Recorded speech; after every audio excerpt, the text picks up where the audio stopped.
something every time. Our scientists were sure energy sustained, but eventually we find out part of us is lost into other verses. We are built from ether, so when that happened, the element opened to corruption and transmutation. With the time, other elements formed and eventually started to walk on this planet with their heavy boots. We're here and we're watching still, but the time of reckoning is near. Book of Hecka 1543.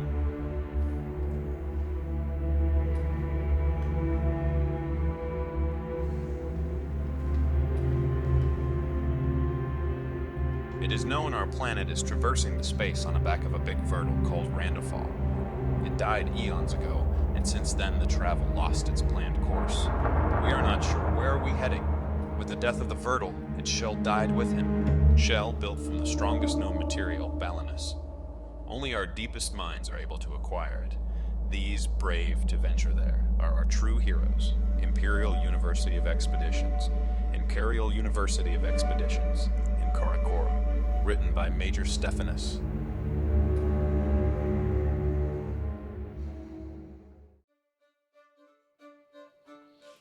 Hello, my name is Chris and this is another Balanus update. This time I would like to show you a bit smaller update on the living market, as I like to call it. Previously I have already seen that we are generating maps, and there are different types of structures that can produce some resources, like for instance a village here can produce a resource of type food. What I have added in this update is that each of the wardens that own something, they can either transport resources between the structures they own. In that case they will not need to pay for the exchange, but they will simply send it between the structures. Or if they don't own both of the structures that want to trade, they will create a request for the resources that they want to have.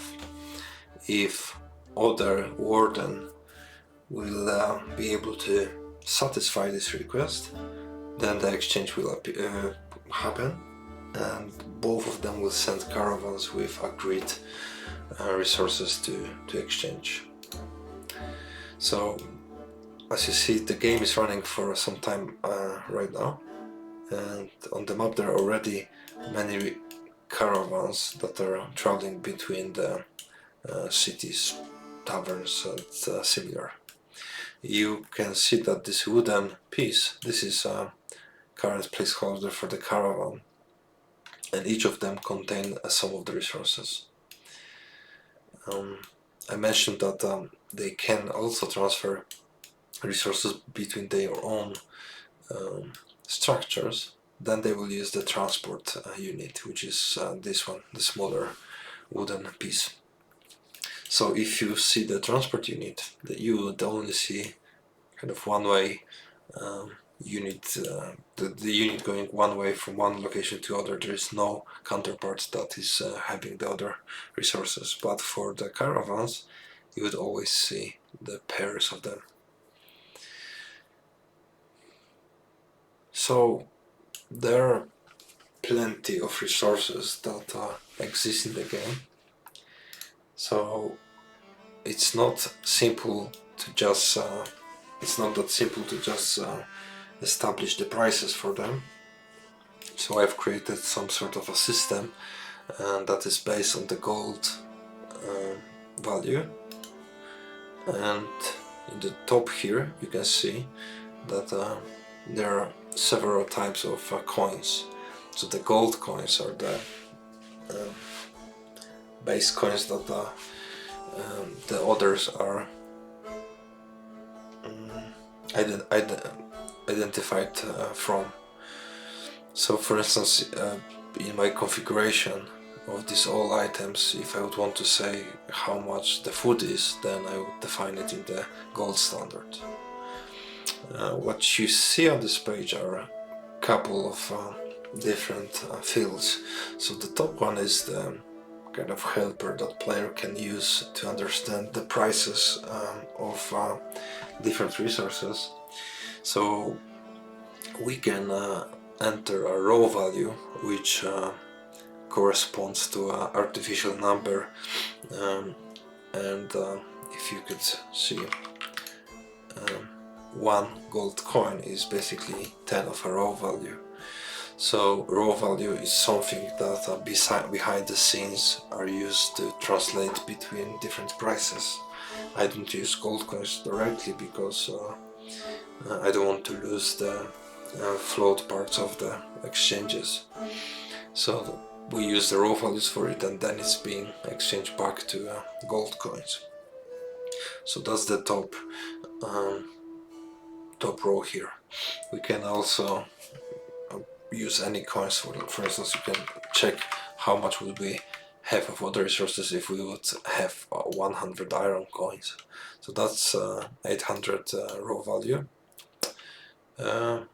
or 80 of gold coins. So you can see that the gold coins are more expensive than iron coins. Silver is kind of in between, then copper is much cheaper, and finally the Balanus coins are the most expensive resources in terms of coins. But also everything that is made from Balanus is crazy expensive. You in the kind of between row, you're seeing all resources that exist in the game, and this small number in the top is basically telling you how much of the resource you can get for the price you have set up in the first row. So if I would have 10 coins, I can buy 5 food. If I have 500 copper coins, I could buy 125 food or 5 copper armor. But let's say we have 1000 of gold coins. Then you see that, for instance, our wooden armor is you would buy 50, but for Balanus weapon you would only be able to buy 2. For Balanus armor, it's same, just 2. But in the same time you would have 50 of wooden armor. So you can see that if something will be using Balanus equipment, by definition will be very, very strong.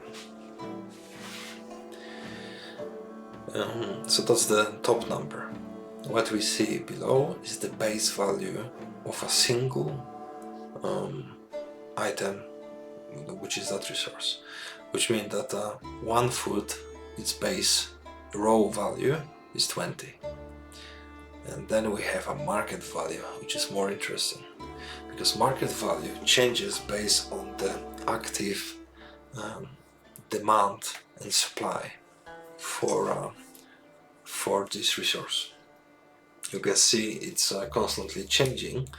So each warden, whenever they want to exchange something, they need to take into consideration the market value, not the base one.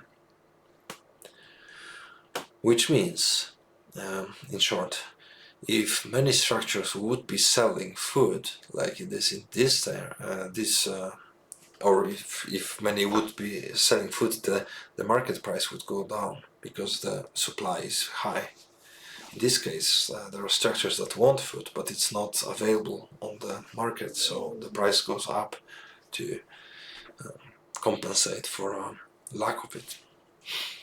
It's of course simplified to a point that I can manage it, but it tries to simulate the real market.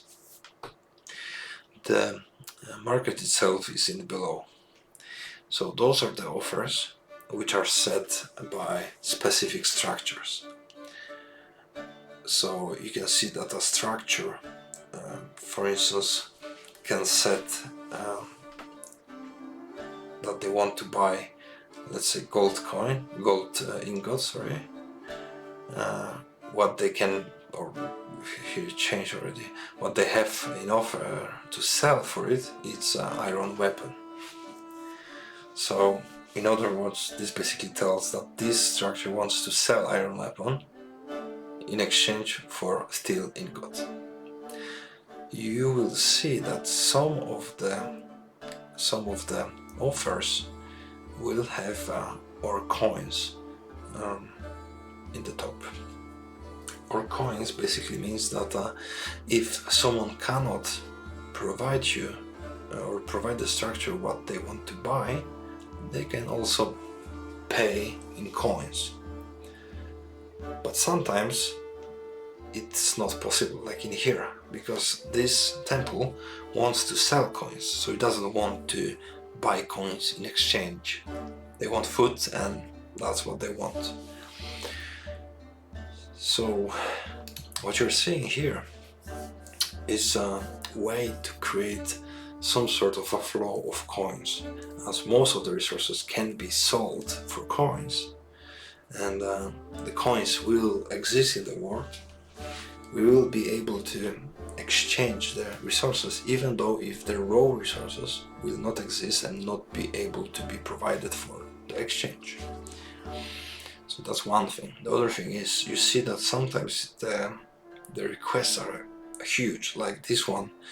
They want to sell 69 iron armor and buy 621 iron ingot, which might be pretty much, and not everyone will have the exact or the enough amount to supply the what they want to buy.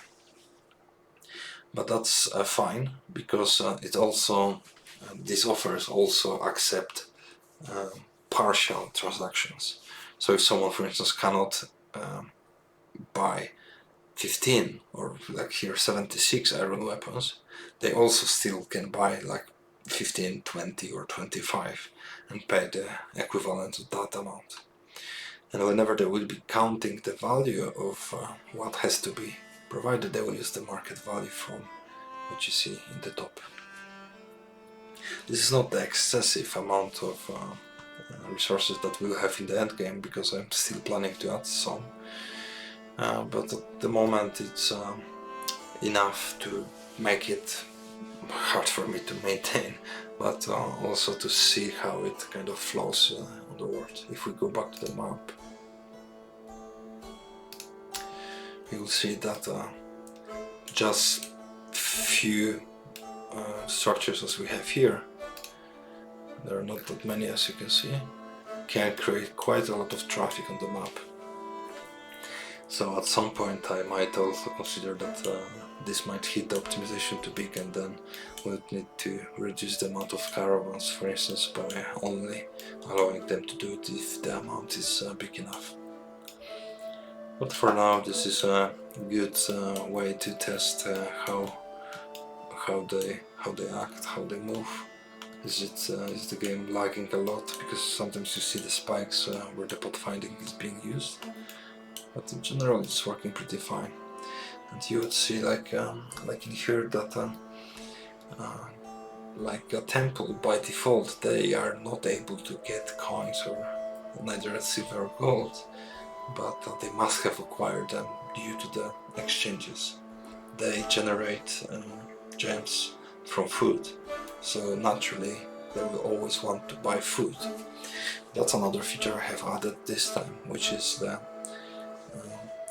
kind of infinite demand of some structures. Like this one always wants food, because the food itself is not worth much for it, but it allows it to produce gems, and gems will give them more food and more coins and more spices, etc. So that's how it is for this, for instance. If we look for, let's say on a windmill doesn't change types of resources into something else, so it doesn't need anything to produce. It produces the food resource by default, and in some small amount. So it kind of generates it's like a generator that doesn't need anything to do it. But it also doesn't need anything. So, but that means they will always accept only coins. And you see here that they already have acquired 210 coins for the food they have been selling so far. Similar story might be for some villages. They also produce the food by default. So what they do, they exchange it for different coin types. At some point, of course, this might be expanded for sure. For instance, villages, if they will be often hit by some enemies from ruins like this one, they might use the money to pay for militia or some sort of military units. Yeah, if we look at some more advanced structures like cities, you would see that they have much more actions that is happening now. So what they do, by default, they produce gold coin. That's a simulated way to kind of imagine the taxes. They can also produce the gold coins and ingots if they have raw gold. The same goes for the silver. But what they always want is food, spices, iron armor, and iron weapon, because at the end, cities will be the main place where wardens will create main armies for them to sustain the war. So we will have several types as such that will be collecting resources infinitely to produce the defense for the country. Similar story you can find in the castle. You don't see food here, but you see they already have fully supplied their iron weapon and iron armor capacity. In addition to having it, they also produce it from iron ingots, and they have some other type of ingots and coins, probably for during the exchanges.